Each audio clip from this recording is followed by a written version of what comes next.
Now I want to present the next speaker, Federica Catonini. Federica is a PhD candidate at the Center for International Law and Governance at the University of Copenhagen. Federica's PhD project explores the interaction between international climate change law and ocean governance, focusing in the regulation of blue ecosystems. The title of her presentation is Protecting, Conserving, and Restoring Marine Carbon Sinks for the Benefit of Climate and Marine Ecosystems, a Global Regulatory Challenge. Now I will enable you, Federica, and then the word is yours.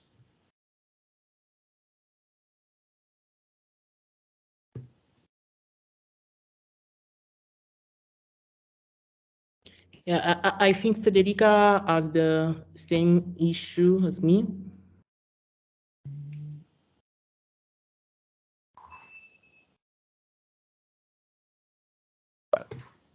If everything is fine, now you can speak and you can share your screen. Hi, everyone. Yes, can you see me, hear me? Yes, perfectly. Yes, perfect. I'll try and share my slides then with you. Okay, should be this one. Can you see them? Yes. Perfect. Thank you so much, and thank you for the nice introduction. I'm really sorry that I have to be online. I was planning to come, but unfortunately I had some work obligations both before and after this panel. so it's been very difficult, but I'm really happy that you allowed me to present online. So what I'm gonna present to you is basically my PhD project. I'm in the first year of my PhD, so I'm really much still in the phase of shaping my PhD. So as you can see here, I'm actually changed the title a little bit. What I'm looking at in my project is the regulation of what we call marine carbon sinks or blue carbon. And I look at it from the perspective of regime interaction. And I look at specifically three regimes: climate change, ocean, what I call the ocean regime, and biodiversity law. What I'll do today is to give you a little introduction of what blue carbon is from a scientific perspective first, and then I will tell you why I think it's important to look at it, look at the regulation from an international law point of view, and then I'll tell you a little bit more about the regimes I selected. So, as you can see here, and you might know, ocean form the most important, what we call carbon sink in the world. And because of that, because of their ability to absorb carbon, they are actually crucial to address climate change. And the IPCC report of 2019 on the ocean and the cryosphere observed that the ocean have an ability to absorb over 25% of CO2 emissions at a global level. And I can say already that this is quite a conservative estimate, because if we look at the latest scientific studies, we actually see that the marine carbon sinks seem to be able to absorb around 30% of CO2 emissions. And on top of it, the ocean has also been absorbing more than 90% of excess heat, which means basically that if we didn't have the oceans, we would be doomed. So the effects of climate change without the oceans would be much more severe. When I had to define my project and decide what I was looking into for what concerned marine carbon sinks, I actually thought that I started reading a lot of scientific literature, and I realized that probably I should narrow down the focus so as to focus on what we call coastal blue carbon. And the reason for it is that even though these coastal habitats that you see here, which are salt marshes, mangrove, seagrass beds, and kelp, are cover less than 2% of the total ocean area, they actually have a massive absorption, CO2 absorption potential. And if we take only seagrass, mangroves, and salt marshes, which is what was defined originally as blue carbon, kelp has been inserted later, actually they account for approximately half of the total carbon sequestered in ocean sediments.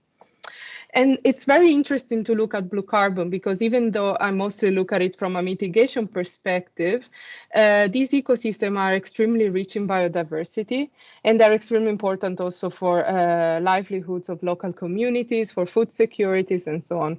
So by conserving and enhancing, restoring this ecosystem, actually, also just for a mitigation perspective, you also ensure a number of other ecosystem services, as they're called. And also, what is very interesting about this ecosystem is that these ecosystems are actually among the most threatened ecosystems on Earth. And in fact, if we look at the data, we see that if the destruction trends continue, a further 30 to 40% of tidal marshes and seagrasses and nearly all unprotected mangroves could disappear in the next 100 years. And this is not only important because of the ecosystem, but it's also important because if we lose this ecosystem, from being considered as carbon sinks, these can become sources of CO2. So you would think like, okay, now she's been talking about the science, but like, why do we need to look at this from a legal perspective? And the reason for it is that even though there's an abundance of scientific studies that show that these ecosystems need to be protected and the oceans have a fundamental role for climate mitigation, there's actually an absence of rules to effectively promote the conservation and enhancement of marine carbon sinks. So I'm looking at this from the international law perspective, and we can see in international law that there's a general recognition of the centrality of sinks and reservoirs for climate action. So if we take the UNFCCC, Article 4.1d actually recognizes that sinks need to be sustainably managed, conserved, and enhanced. And the latest agreement, so the Paris Agreement, recognizes sinks and reservoirs need to be also conserved and enhanced. So there is a recognition in general of the importance of sinks. There's no reference to marine sinks specifically. And basically, these are the only obligations that we really, or soft obligations actually, that we really find out there for the protection and the conservation and enhancement of sinks. And also we see that there's you might know that there's a growing focus on the importance of the climate, ocean, and to some extent biodiversity nexus, which has been recognized in the Glasgow Climate Pact of 2021, which is a soft law instrument, but nevertheless.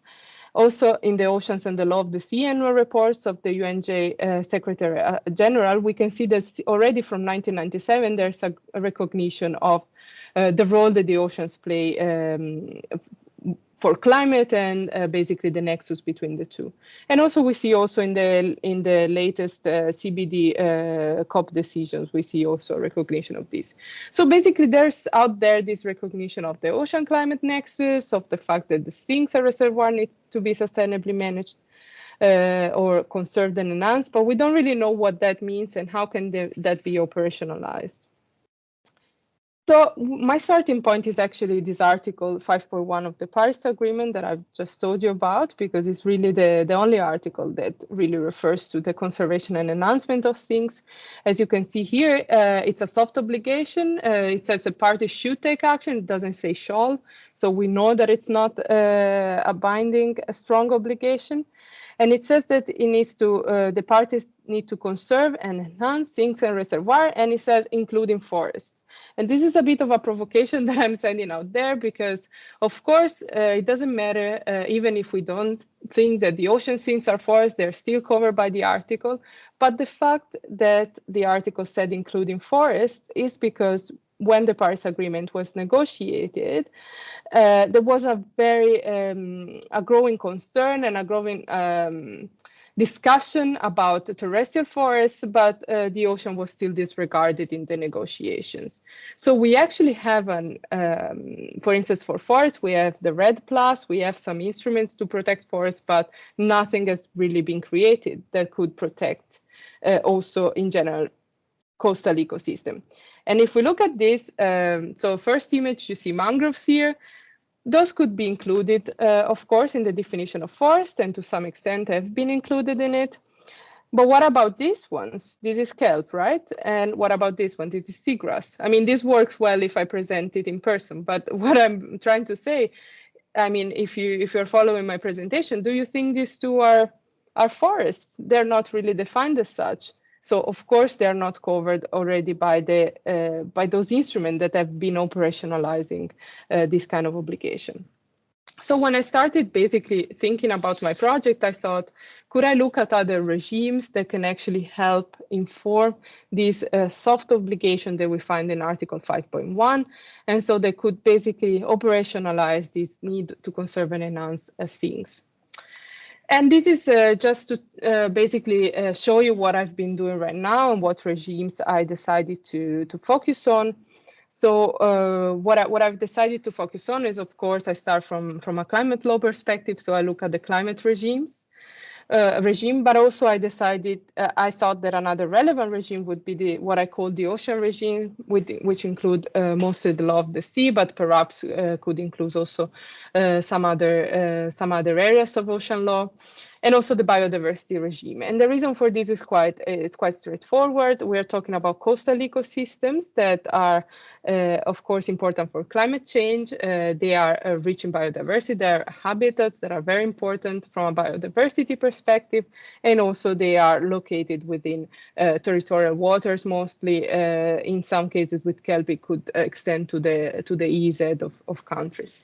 So what I've started to do in order to see how these three regimes basically interact with each other, in order to sort of try and figure out how could we regulate this, and we could give meaning to these two kind of empty words of conservation and enhancement of things.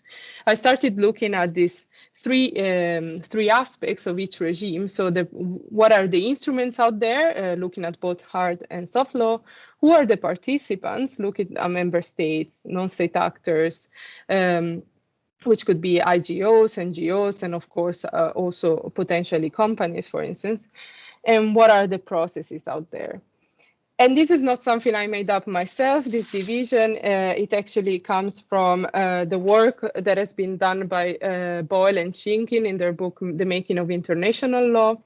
And the whole idea of applying this kind of division to regime interaction is something that has been done in the context of aviation emissions, actually, and shipping emission, to look at how the climate change regime, in that case, the aviation regime and the shipping regime would interact with each other. So basically, what I want to look at by doing this is to look at how what are the participants, how do they interact with each other, who should have agency in it, what are the synergy and what are the conflicts between how the processes work, the instruments are made. So it's quite an extensive. It seems like quite an extensive project in a way, but at the same time, because there's not really rules out there, I'm really trying to basically right now map and explore what is out there, what could be used to operationalize this idea of conserving and enhancing things. Thank you so much.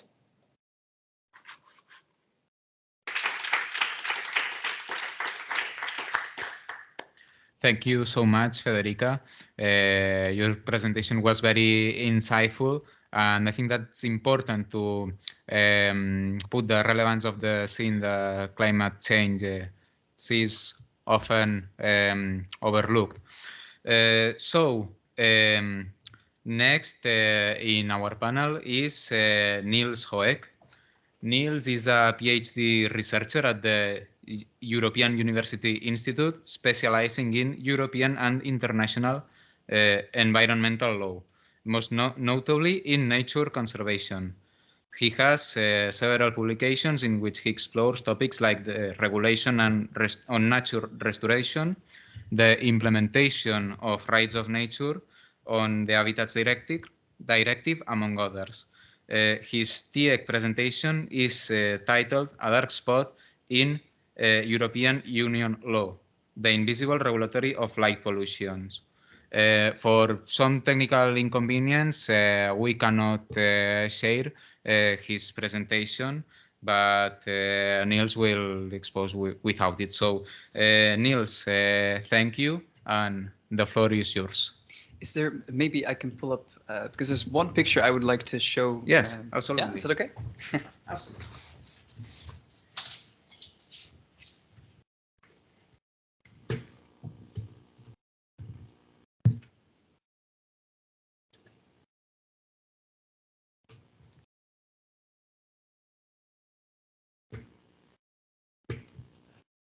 start to light pollution. That's what it's called. Right, so I apologize for the slides missing. But it really was just 3 pictures that I put in the slide, so I think we can do without it. So what I'm going to talk about today is a mix between my PhD, which is very much about, well, it's in the title, it's on light pollution, but also on a draft paper that I'm working on at the moment. And I think it fits nicely into the theme of this panel today, which is, of course, very much the legal challenges that essentially hinder us to establish an ecocentric approach. And although there's many definitions of what that might entail, I think when it comes to light pollution, there are many different challenges. So what I'll walk through you with today is I'll define light pollution as an environmental problem and using a bit of ecological science as well. Because, of course, it may not be familiar to all of you. I mean, and certainly 2 years ago, I didn't know what it was, and I never thought about this. So in a sense, I think it warrants some explanation. Then I'll highlight some of the governance issues, particularly within the EU. So what is happening and what do I see when I look at the legislation? And then I'll zoom in really quickly within the implementation EU law, because that's, of course, where you can test whether, at least on the ground, there's this ecocentric perspective, or whether the law itself has an outcome which we would qualify as such. But first, let's come back down and let's talk about light pollution, because of course light has a lot of good qualities. It gives us a feeling of safety, it gives us longer working hours. In a sense, lighting is good, but too much of a good thing can be a problem, because what scientists are noting is that the night is evaporating. And really ask yourself, when is the last time you were in a completely unilluminated environment? It's quite rare. 99% of EU citizens and US citizens live in these heavily light polluted areas. And so the past 25 years, light pollution has quadrupled. And new studies are showing that every year, in the EU at least, it's increasing by roughly 8%. So these are very big numbers that I'm throwing at you. And there's some complications in this regard, because we all suffer from generational amnesia, the shifting baseline syndrome. Maybe some of you have heard about this, but I never grew up seeing the Milky Way, and I never grew up in darkness. So really, I think this is a very complicated issue also from the perspective of the regulator, because again, we view lightning as good and we don't know what darkness is. So how do we even begin? It's also a transboundary issue. A lot of people think that this is very local, like the annoying light bulb at the outskirts of your bedroom. But of course, that light accumulates, and you can see those white hues above cities that travels for hundreds of kilometers. So the light that is emitted in Tarragona will make its way to Barcelona and vice versa, and that affects wildlife. And I could talk about climate change and all sorts of other aspects of this, including losing the stars. Like, when is the last time you've seen the Milky Way? But of course, today we're talking about biodiversity. And there it's good to note that 70% of wildlife is active during the night and requires night to fulfill an ecological niche. So in the short term, light pollution leads to behavioral changes, which is of course a problem, and I'll get to that in a minute. But on the long term, it leads to physiological changes, and it leads to habitat deterioration. So just to throw a few ecological studies at you, fatal attraction is something that comes up a lot. So you've seen the swarms of moths potentially at one stationary light source. Well, a third of those moths will drop dead by the end of the night, and the other 2/3, they no longer engage in activities that are crucial for their existence, such as pollination, procreation. So in a sense, it's really limiting these species. And the problem is that the moth, of course, that speaks to our imagination, but it affects all species, because we don't have, at least, and then I talk as all non-human animals and humans, we don't have an evolutionary defense mechanism against light pollution, because since the beginning of time, we've evolved with this stable rhythm of day and night. So that affects hormone regulation, it affects all sorts of critical functions. So again, coming back to wildlife, it disrupts communication, disturbs predator-prey relations, because all of a sudden the predator can see all its prey. Well, you can imagine what that does.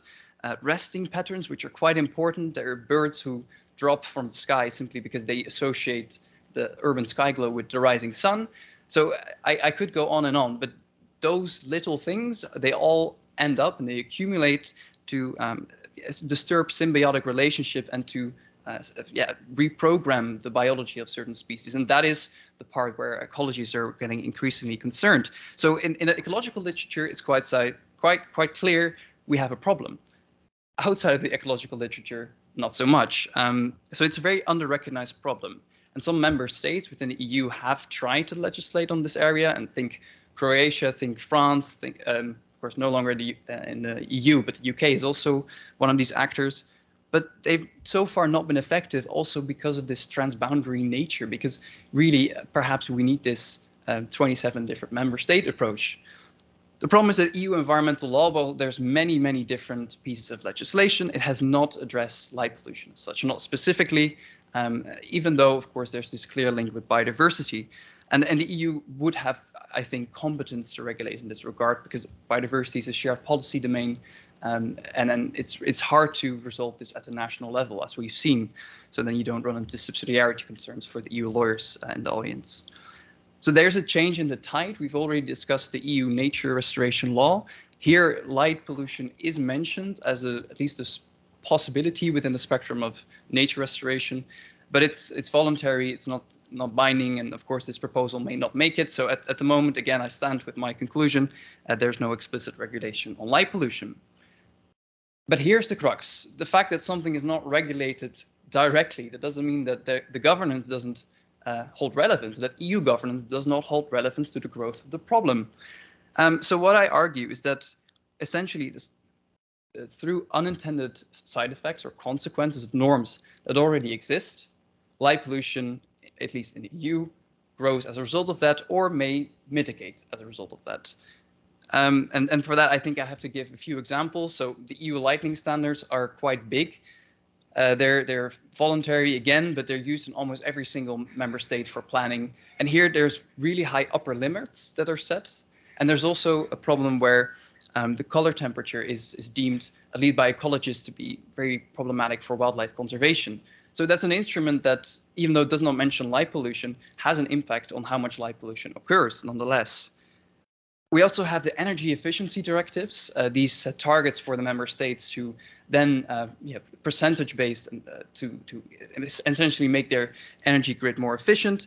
And that may require them to abandon traditional lighting stock and move towards LEDs. And I see that happening in my own little Dutch town.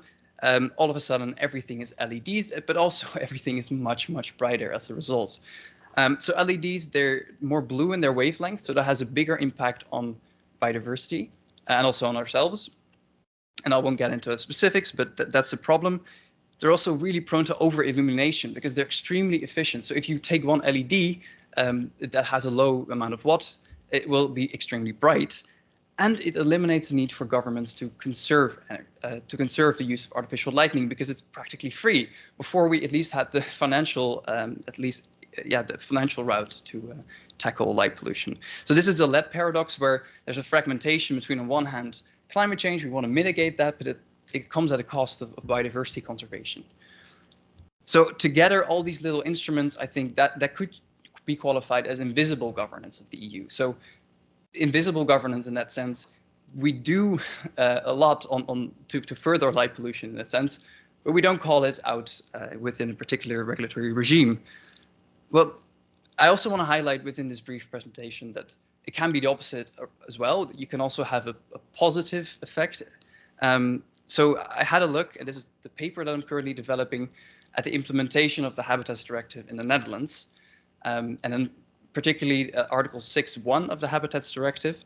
And for those of you who are not EU lawyers, the Habitats Directive that sets out this special areas of conservation throughout the EU, and these have to be protected, they can't deteriorate, and member states crucially have to implement positive measures to essentially reach a favorable conservation status. That's the regime in a nutshell. So I had a look at how Article 6.1 is implemented in my little country, at the Netherlands, particularly within those management plans, which should contain positive measures to mitigate light pollution. And I have to say that the Netherlands is one of the most light polluted countries in the EU. So you would expect, if you comb through that, all those 200, 300 management plans, you would find at least some reference to light pollution. And here's some observations. A large number don't, despite the fact that there are a lot of species in these natural sites that are listed for them that are harmed by light pollution, such as the short-tailed owl or all other moths that are present. Another problem is that it's often viewed as a disturbance, so a short-term problem that doesn't really warrant any action. But whereas it shows, the ecological literature shows that it can lead to habitat deterioration, and it's long-term. Light isn't something that we switch off; it's something that it's always on. So in that sense, is it a disturbance? I really argue that or against that. And there's a strong tunnel vision on particular species. So if there is a mention of light pollution mitigation, it is, for example, to benefit the crested newt, which is a species on the Habitats Directive that has to be conserved. So then what happens in these management plans is that we shield off a pond because we know that that's where the crested newt is, and everything else is off limits. You can just do what you want in terms of lighting policies within those natural sites, knowing, of course, what the effects may be. So then linking it back to the whole topic about ecocentrism. So in the Habitats Directive, you may not call it ecocentric, there's an element of stewardship, but at least we have to implement these positive measures. So there's a guardianship, a care for nature. So that could be this positive spillover that I've set out. But then in practice, it's mastery often. It's mastery of the night. It's something that's not taken into account. So even when the legislator has a good intention or there's an option to interpret a norm so that it can have this good effect, in practice, it's very much a story about mastery. So with that, I'd like to wrap up because I think I'm towards the end of my time. Okay, I'll still wrap up anyway. But thank you all for listening, and I hope that's one thing I want to give away. Please, when you're in a dark sky zone, look at the Milky Way, because really, the first time I saw that was a year ago. It blew my mind. I did not know what I saw, so that's something I want to take away. Yeah.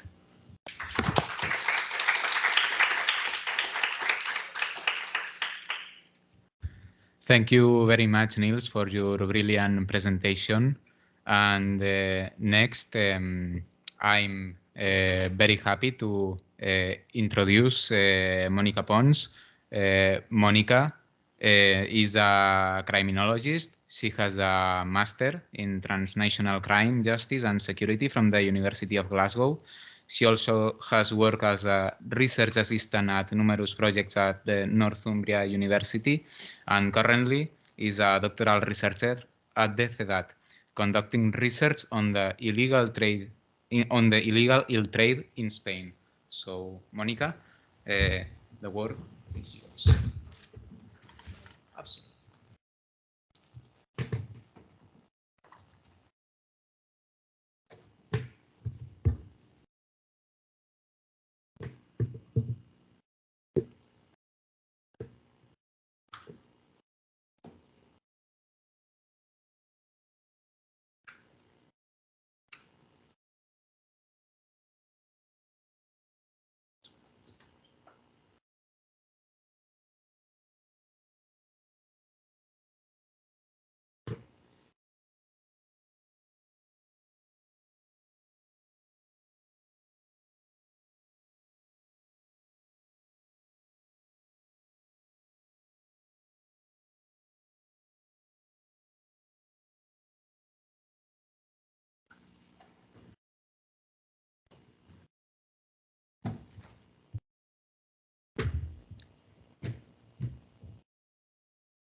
All right, so hi everybody, thank you so much for being here. Thank you so much, Ivan, for your kind words and for introducing me. I'm delighted and I'm thrilled to be here today as a researcher in this institution, as a member of the organizing committee of the TIEC. So thank you so much to all of you for having me here and to my colleagues at the organizing committee for putting together such an amazing event. As Ivan said, my PhD is about glacial trafficking in Spain. So I will talk about this, but I will narrow it down to a very, very specific topic that I'm covering in the project, that it's talking about the legislation that surrounds the European ill trade, to try to understand how is this very legislation that is trying to protect the species, how is failing to protect the species, and how is in some points fulfilling the illegal trade in European eels. So this is a very complex topic. It's a very complex species. So I will try to stick to the 10-12 minutes the best as I can. Well, the European eel is a very complex species, to the point that their life cycle has not been achieved. It's not known yet. It's not from the beginning to the end. There's no answer to understand where it's born, how it decides sex, how it reproduces, or anything like that. So it is believed that the European eels are born in the Sargasso Sea, which is it's in the east coast of the United States. They undertake a 5,000 kilometers journey to the coast of Europe and North Africa. And then when they reach the continental shelf of Europe, the unpigmented glass eels start migrating up to freshwater. Once they reach the freshwater, they can inhabit in lakes, rivers, estuaries, and so on, until at some point, nobody knows why or when or how, they one day decide to stop eating, start eating their organs, migrate back to the Sargasso Sea to reproduce once in their life, and die. So all this complex migratory cycle of the European eel makes them especially vulnerable to many anthropogenic threats. It's habitat loss, that it's one of the most important ones because of the fragmentation of the habitat. There's pollution because of contaminants, heavy metals, but also plastic pollution. There's global warming because it affects the current system, so the immigration process gets difficult. The appearance of parasites due to aquaculture practices. And I'm going to focus on overfishing, which is one of the most important threats that the species is facing. So overfishing, eels are target for commercial fishing at all the stages. So you can consume from glass eels to elvers to silver eels. So they are interesting economically in this aspect. Because glass eels cannot be captive breed. They are being used as seedings for aquaculture. So besides their basic consumption, they are fished for the aquaculture and also for restocking programs. Nevertheless, all these trends are pushing the species to the brink of extinction. From the numbers that were calculated in 1970 to now, there's only between 1% to 4% of the population of European eels left. And for this reason, it has been added at the Appendix 2 of CITES, and it resulted in an export ban outside the European Union, but also in an import ban to the European Union. Nevertheless, as we can see in this map from the UNODC, glass eel trafficking affects basically all the European countries, many countries of the northern part of Africa, and they are illegally traded to China and some parts of Korea as well, to be reared in captivity, to be farmed, and subsequently re-exported to the European Union, to the United States, and increasingly to Russia and South America.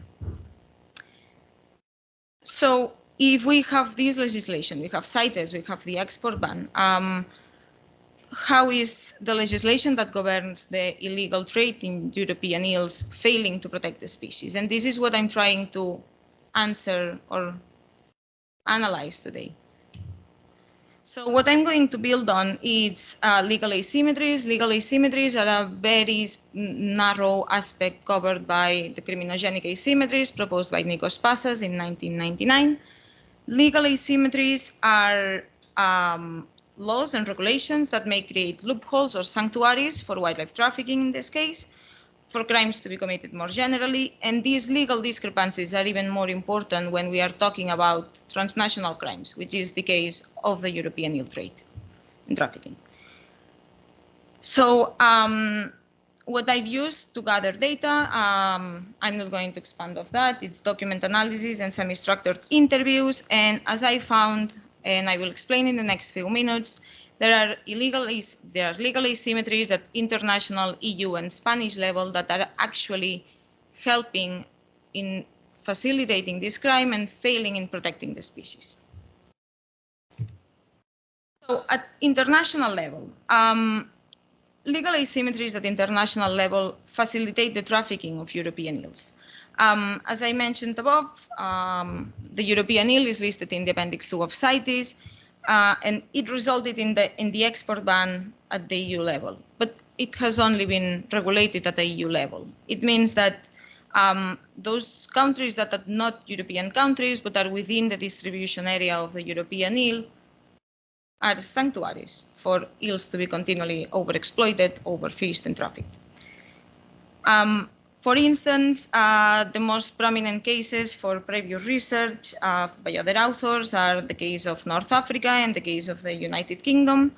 So North Africa, most specifically Morocco, has been identified by its close proximity with Spain as an important neighboring country in order to facilitate this trafficking of the species, to move and launder the wildlife that has been illegally caught to the legal market.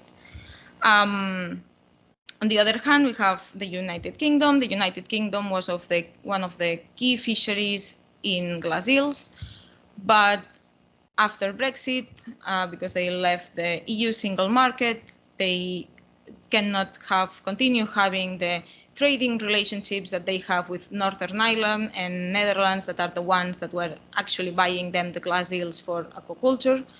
So they have an oversupply of glass eels that are moved in tons to East Asia, where they are being farmed, reared, and re-exported again to the European Union or other parts of the world. When we move to the European Union level, while it is true that after the CITES Convention, it has been developed the Council Regulation of the 18th of September 2007 to establishing measures for the recovery of the stock of European eel. Each member was obligated to develop management plans to assure the recovery of glass eel stocks or European eel stocks, but with the issue that every single member country regulated the eel fishery differently, which also created problems within the European Union in order to protect their trade. For example, if we look at the main fisheries that are France, Portugal, and Spain, it was also the UK, but now it's out of the picture. So if we look at these three main fishery countries, they have huge divergence from the regulation between ones or the others. For example, France, that is the most powerful one in terms of the economic sector having an impact in legislation, they have a national quota of glass eel fishing, but the national quota is far larger than the local demand that they have, or the national demand that they have for glass eels. So it leaves them as well with an oversupply of glass eels. But then when we move to Portugal and Spain, that are neighboring countries, they work together. There's also a problem because in Portugal, there was applied a total ban to glass eel fishing, with exception of the transboundary region of the River Minho. What it meant is that those fishers who are fishing illegally in the rivers in Portugal are sending the eels to the River Minho. So the fishers in the River Minho can over-report their fishery numbers so they can be laundered to the legal market. Contrary to what happened in Spain, that in Spain what fishers do is under-report their fishing numbers so they can be sold to the black market with much more money. The interesting synergy that was created between Portugal and Spain because of these legal discrepancies is that it turned Spain into a transit country of glass eel trafficking. So because Portugal do not have the legal structures to sell the glass eels that they are poaching, they are selling them either to Spain, and from there they are going to be trafficked outside the European Union, or they are directly bought by organized crime groups from China or from South Korea. even putting some more problems in the protection of the European eel, if we look at what's happening at the Spanish level, which is one of the most important fishery countries, and it's the country that accounts with more seizures of glass eels that were going to be trafficked, is that instead of having one management plan, because we are a decentralized state, we have 12 different management plans, 13 if we include the transboundary region of the River Miño. Because each river basin is regulated by a different autonomous community. All the river basins have regulated the fishery in a divergent way, creating sanctuaries for wildlife trafficking inside Spain. So, for example, if we look at the main rivers in Spain, we have the Guadalquivir River in Andalusia, where it's completely forbidden, banned to fish glass eels or eels.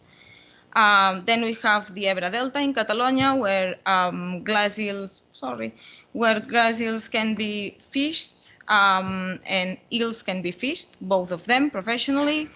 In Asturias can only be fished glass eels, and in the Basque Country there was only recreational fishing of glass eels, so they could fish as many as they wanted, but they could not sell it, which anyway they were being sold.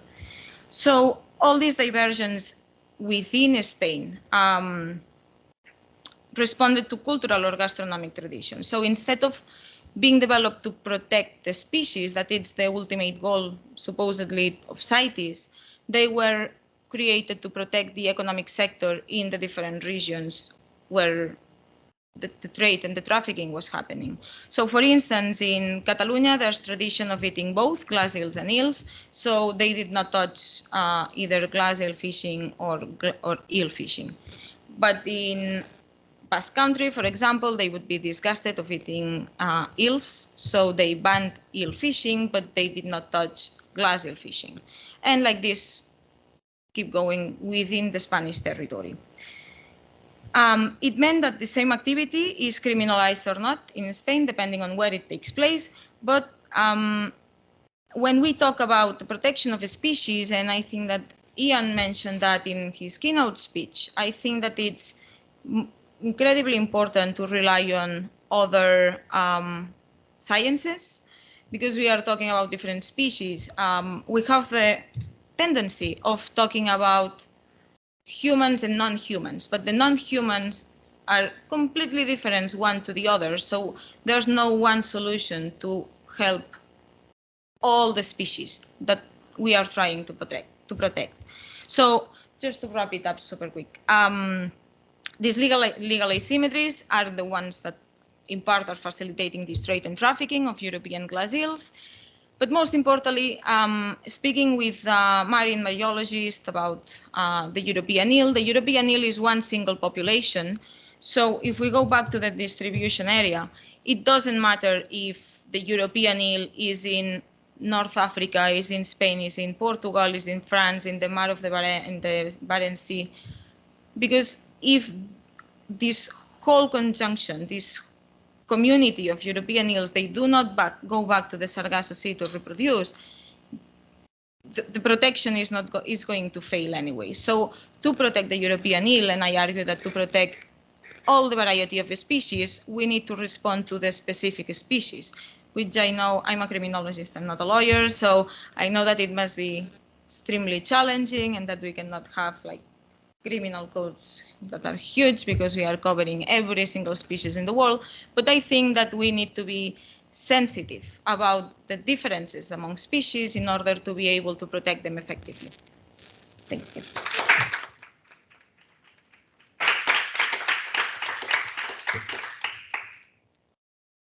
Well, thank you very much, Monica, for your insightful presentation.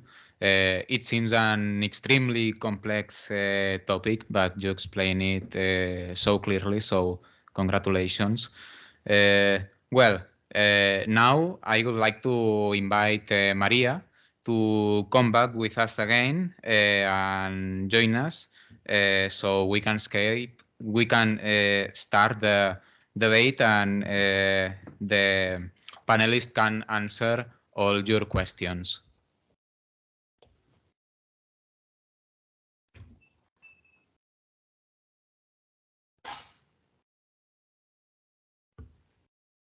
Thank you. I have two separate questions. The first one for Marianne and the second one is for Federica.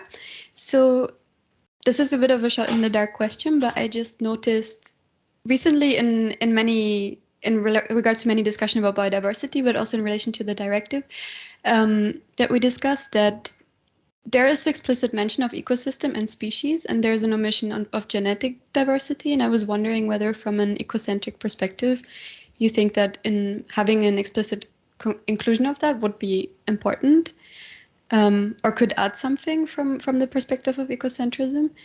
And for Federica, my question is that it's a really interesting project. And if I understand it correctly, you're saying that you're exploring all the different ways that marine carbon sinks are already being regulated in the 3 regimes.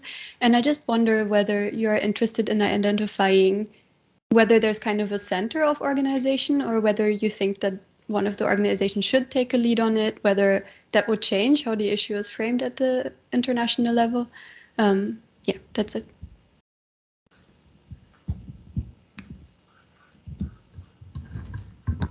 Do I answer first? Yes. Okay, thank you for the question. Well, I have to say that, or I have to admit that I had no time to develop everything because I did a good job with controlling the time.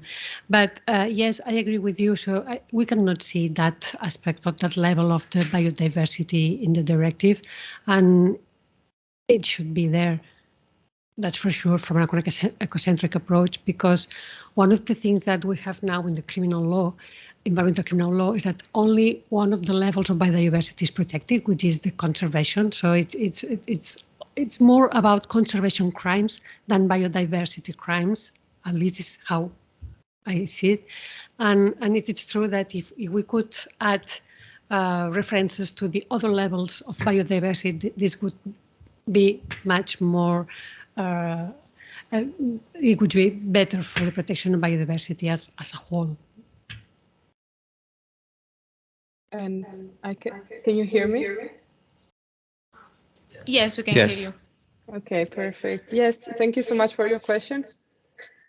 So you asked, like you said, I'm looking at, basically how marine carbon sinks or blue carbon are already regulated, and whether, like, how do I think if there should be an institution that takes the leadership and so on.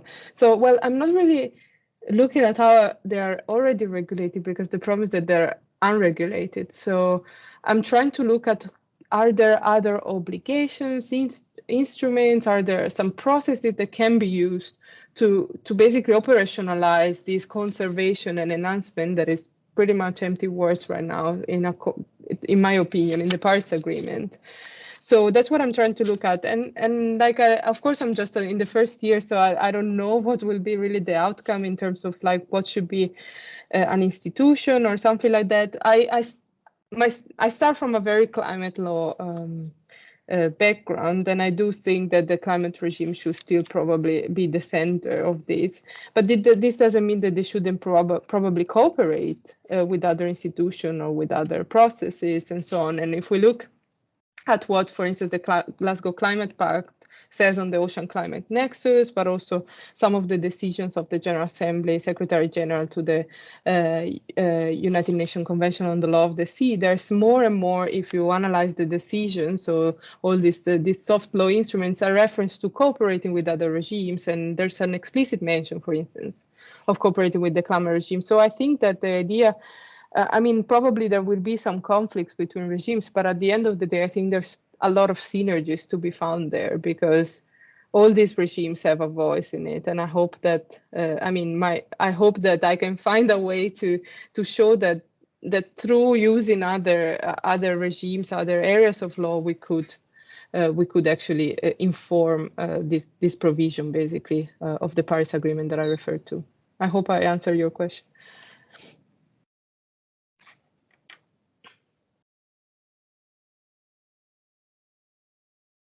Well, my question is for Niels. My question is, if someone could be responsible for, like, pollution, and if it is the case, or if you got any example of a tribunal in the world, I don't know, that have addressed that has addressed this issue? So I mean a criminal liability in a sense for the polluter. Yeah. Well, often there's no criminal liability here. If there are, so when there is legislation on light pollution within the states that I mentioned, there are ordinances. So it's planning law. So this is also part of the problem in a sense about enforcing. Even if you do have legislation, about how do you then enforce it? And then some people say, oh, we should have fines anytime someone turns the light on. But I think that's a very yeah, it's a very simple answer. So I think in actuality, if you really want to address this environmental problem, you have to think very carefully about, well, which standards do we have in place? How do member states depart when they think about their lighting policies? Because right now there are none. There's just no clue what different municipalities are doing. There's no coordination, and it adds up. So potentially, I'm not necessarily in favor of a lightning police that knocks on your door when you turn on the light, because we all know that we're going to turn on the light.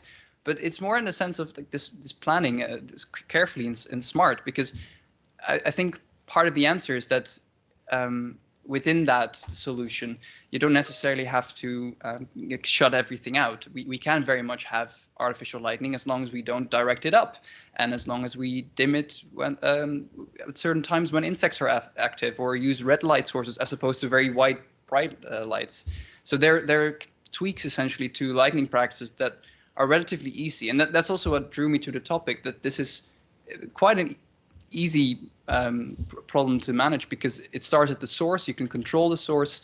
You can benefit humans, while at the same time engaging in a mutually enhancing relationships with insects, with other bats, etc. You name it. So and also for ourselves, that's a big part of it, because really bright light, that's for you and I, that can also cause obesity, cancer, and all sorts of. So there's a lot of reasons to think smarter about this in governance. And that's what we're not doing. So to come back to your question, criminal liability, I'm not sure about. I don't think there are examples that I know of, but good planning is something we desperately need on this front. But thanks for your question, by the way. So thank you, and congratulations for all the panelists for such brilliant presentations. My question is for Dr. Maria Marquez. I could spend the whole day asking you things, but since we are in a biodiversity colloquium, I will try to keep up with the subject. Well, I try to develop my question. According to the last IPBES report, one of the major drivers of biodiversity decline is human activity, something that we all need. But when you look at the different human activities, they are all like use of land, extracting activities like fossil fuel extraction, mining. And for me, and of course that's a personal opinion, for me that mainly names industrial activity, corporate activity. So my question is the next. What are your thoughts on the new ecocrime directive on not incorporating any binding provision on corporate criminal responsibility? And well, because they left I think they left the decision up to every member state to incorporate or not corporate criminal liability. Thank you. Thank you. Well, this is the existing situation now, because the directive, when it was approved in 2008, that was already the regime. So for legal persons, it is the member state that can choose between criminal or not criminal penalties. And this is because countries like, or member states like Germany and Austria have a very alternative regime for legal persons, and they don't want to let this.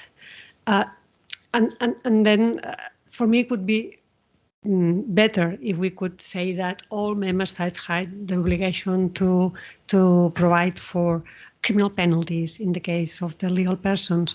But I think it's a political, not only a legal issue, it's a political issue. Germany and Austria are not going to agree with this. And it seems that the regime works, or they say it works. So we have to think that if penalties are enough, dissuasive, proportionate, and effective, doesn't mind. But they have to be done.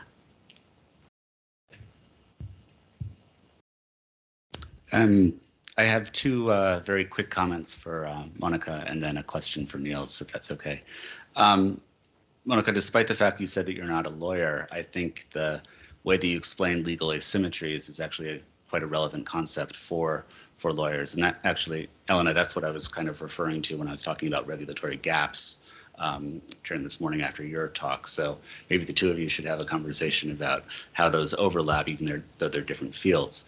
The other comment I had for you, Monica, was that the first slide after the title slide, I think is an exceptionally important one for understanding the scope of the problem. Because I think at least the way I noticed it, was that global climate change is contributing to biodiversity loss and contributing to the loss of the European eel species just simply because of acidification and warming of the oceans. But also what's transpiring is you have the eels, from what I gather, and correct me if I'm wrong, they're being shipped to China and South Korea and then being shipped back to Europe. So that's in and of itself a very carbon intensive phenomenon. So the very fact that they're being shipped in this process is contributing to the global warming that's contributing to the loss of the species, which can be contributing to less supply and then consequently more demand. So there's a cyclical process there that I think your slide underscored, both with the map, but also with the relationship of the harms to each other. So I just thought that was very well done. Okay, Niels, very quick question for you, and I'm sorry to monopolize some time. So I live on a street that voted not to have municipal services. So that means if it snows, we're the last in the entire city to get, or one of the last in the city to get it plowed. But it also means we don't have any street lights, which has reduced light pollution to some extent. I also happen to live between two football stadiums, which are huge contributors to the light. But what light also is accompanied by is sound. And even if we think about the lights in this room, if we were to all be quiet for a bit, we could probably hear the sounds that are being emitted. So thinking back to Ian's comments about deep listening and about the need to look beyond all of our senses, I'm wondering to what effect you've looked at how light pollution and the governance of it intersects with sound pollution, which is sometimes easier to measure or easier to address. Yeah, I think that's a wonderful question, because I have thought about the link between light pollution and air pollution, because of course when you have smog covering Barcelona and then light goes up, then essentially light pollution gets amplified. So there's a link there. But I'd not thought about sound pollution, and that's potentially because I don't live next to a football stadium. Yeah, that's a really interesting link, because there are of course some policies on sound pollution. So then if light is producing sound, then in theory there would be a link. So I think that's something I'm going to look into. Yeah, and then going back to that football stadium, you're right in the sense that the big emitters, of course, they're households, but they're definitely those football stadia, and they're office buildings that are lit without anyone there. That's quite a common phenomena. And this is, of course, wasted light. It's not necessary. And of course, you need light to do sport. That's fine. Turn them on. But then when you're done, turn them off. It's not rocket science. So that's also the interesting part of it. So why haven't we managed to do this, if it's especially at a European level? Because it's very sad that I couldn't show you this map, but I urge you to look at it. It's light pollution map. If you Google that, it's the first one, and it's staggering. If you go to it's a website, so that's why it's not a Google image. But then you can zoom in on where you live yourself and highlight precisely. You see also the growth year by year. how much you're impacted. And this is also a great map if you want to do stargazing.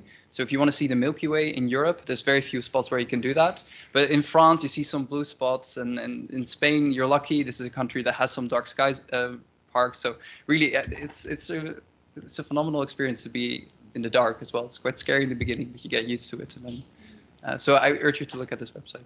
And I've gone off topic, sorry. Thanks for the question. Hello, good afternoon, everybody. I'm here.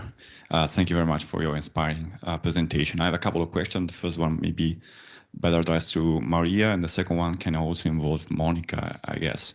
I think that the environmental crime directives still have some weak points.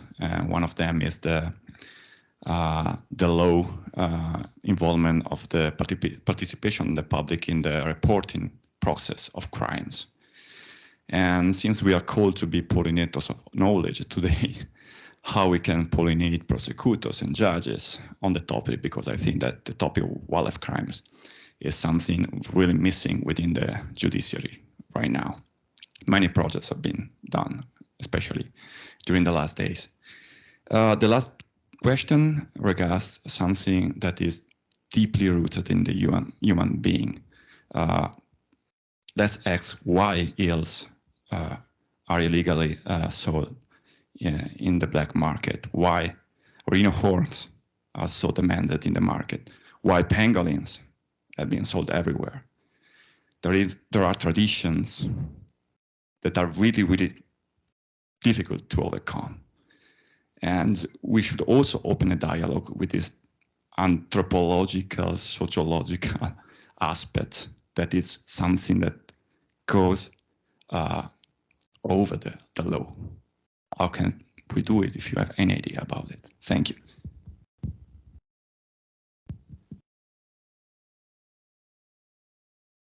But I don't know if I have understood well your question in the terms of what the first part about how people can contribute in the enforcement of the.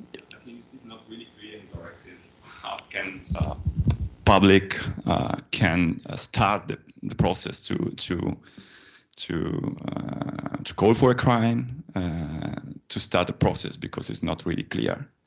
And also regarding the interconnection about the many crimes involving wildlife crimes, I think corruption, money laundering, is not really clear in the directive how everything can start.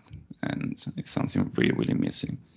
No, it's not clear in that directive because this is not the topic of the directive. So this directive, I think that the new proposal is much more holistic. I think this is good. It's a good thing because it addresses different issues that the first directive is not addressing. The first directive was only addressing mainly the penalties, so the offences and the penalties, and this directive addresses many other things, but it is true that cannot address all the things. I think that you should go to other legal instruments in the EU to look at this specifically, and maybe not look for what the directive says. Anyway, the directive, I'm trying to remember very fast now all the directive, but one of the things that that states that all the member countries will have needs to develop a national plan for environmental crime, and maybe this is one of the points that this kind of things can be introduced. But so so I have not really thought about this yet, but I think that the national plans could be a good thing, and also everything that has to be with training and empowerment, because then I think that probably then the public will be able to know the options they have. Anyway, at least in Spain, environmental crime, more than a legal challenge, is a cultural challenge. All legal challenges are cultural challenge first. And I think that there's a lot to do in terms of prevention and enforcement too. But if you don't get the people on the discourse, on the problem, you won't get any instrument either. We can talk later because I'm not sure that it have been interpreted very well your question. But so you cannot find everything in this directive. That's for sure.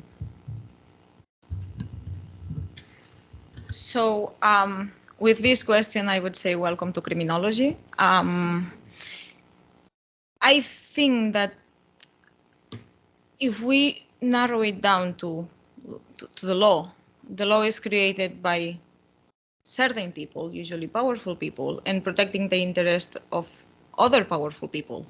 So if we are to include an ecocentric, biocentric perspective into law, we should take care of these vulnerable groups. And by in vulnerable groups, I also mean interspecies vulnerable groups. So to understand what triggers, in this case, the demand, you mentioned the demand. I would say that we need to understand what triggers both demand and supply of glacial trafficking. It's key to address the trade and trafficking, because if not, we are not going to actually achieve it. If we do not understand the phenomenon in its context and how it's constructed and how it's understood, then we are never going to be able to move forward. So, for example, I work closer to members of the scientific community, because first of all, we need to understand the biology of the species in order to protect them. But then we also need to understand all the actors that are involved in the issue that you are studying. So taking into consideration cultural aspects, I mentioned some gastronomic aspects and the impact that they have on the legislation. But then I started the PhD thinking that culture was the most important thing to understand it, but understanding that we are in a capitalist society, I would move it to, it's also a thing of money. You mentioned as well rhino horn. Well, rhino horn is about tradition when you think about Chinese medicine, but it's also a lot about state status. And it's the thing that happens with European eels, because it's what the declining numbers turn them into a luxury product. So we have to understand how all this interacts and intersects to actually understand completely how it works and make a legislation that can respond to all these multiple perspectives that are building into the problem.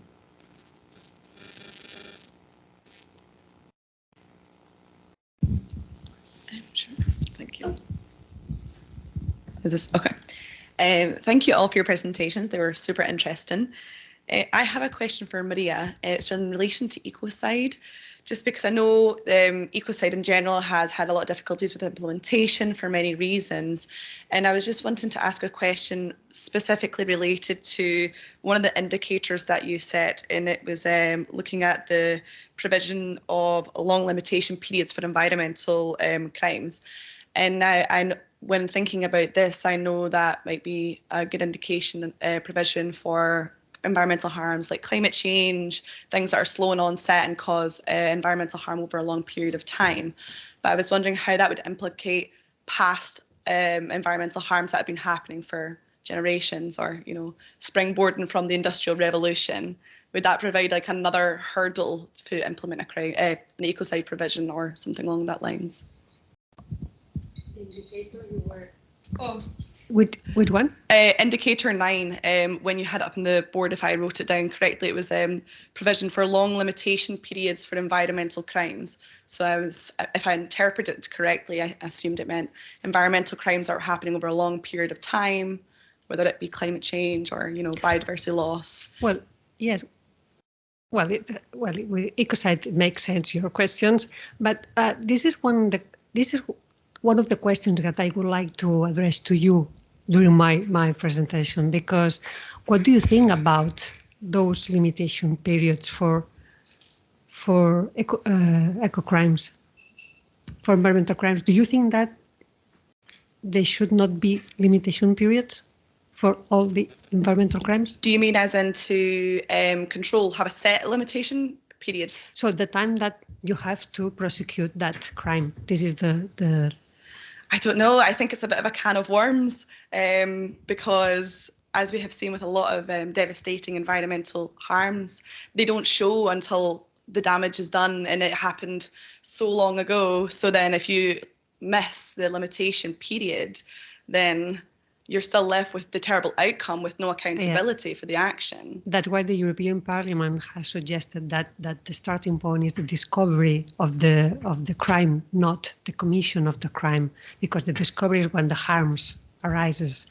But from the point of view of the criminal law, this poses a lot of challenges too, because it's a matter of legal certainty. And this is the debate around the limitation periods. And it's very difficult to set no limitation periods for, or limitation for some offenses like human trafficking or sexual abuse. And this is the debate now in some countries for this kind of measure. But we have to say that, for instance, in Ecuador, and we all know that Ecuador has an ecocentric approach, at least in its constitution. And when it comes to environmental crimes, there is no limitation periods.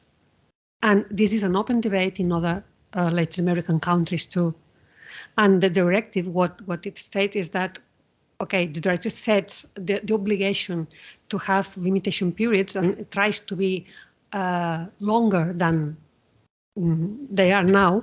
I have to say that in Spain, it's not that the case, because it worsens it's shorter how the proposal of the directive suggests, but the directive adds that those countries that do not have limitation periods have to be respected too. So if they have already that situation, let's respect it, because from an ecocentric approach, it makes a lot of sense when the damage is a long-term outcome.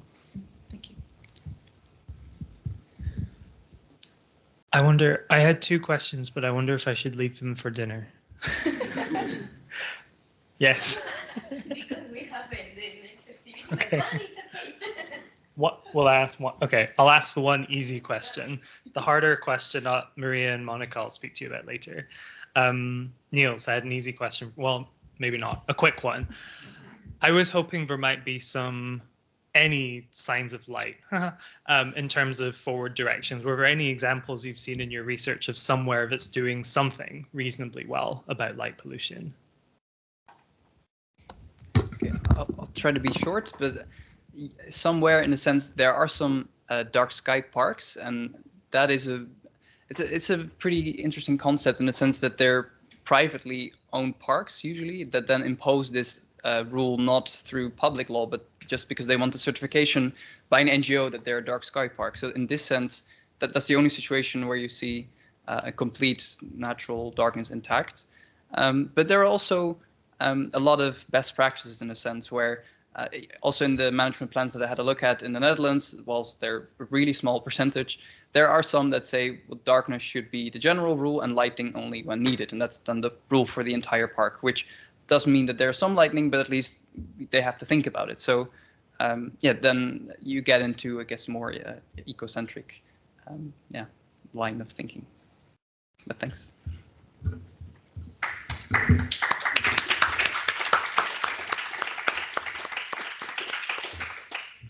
Thank you very much to all the panelists and all the assistants. And now, before anyone leaves, we will go outside and we will take a commemorative photo, all of us.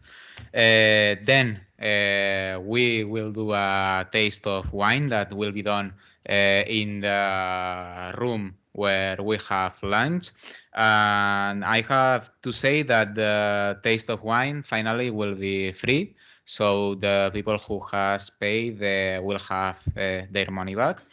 And following, we will go to have dinner to the restaurant. In order to know the indications, you can see the TIEC program. So thank you very much.